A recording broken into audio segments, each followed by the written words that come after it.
There's a little cropping and straightening improvement inside of CS5. The first one we'll look at is cropping. You can press C to get to your crop tool here.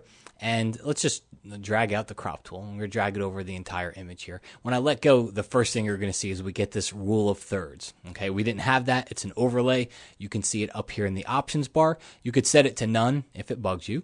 You could set it to grid if you wanted a grid, but most of the time, if you're a photographer, you're probably going to want rule of thirds, and it kind of just helps you.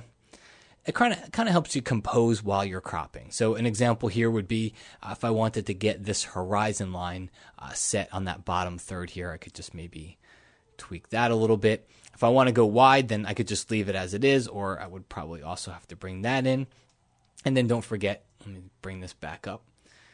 As you are cropping, let's bring these over to the side. If I wanted to constrain my aspect ratio here, just hold down the shift key. All right, so now I could kind of line things up, but I kind of like the wide look, so I'm going to keep it a little bit wider and just bring this down. All right, and that way I'm getting the horizon line right onto that bottom third there. Hit enter or return. Okay, oops, got a little bit of funky stuff there at the bottom.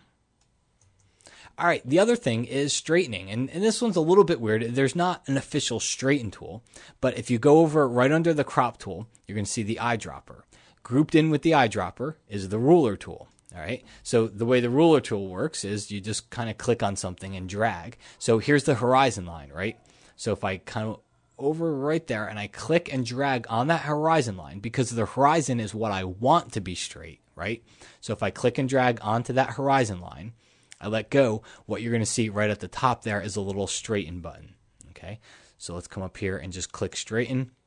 And Photoshop goes through and it straightens based on whatever you clicked on with that ruler tool. So you can do your straightening right from the toolbox within Photoshop instead of having, if you forgot to do it in Camera Raw or you're not using Camera Raw, now you can do the straightening and your cropping with the rule of thirds all right from within Photoshop.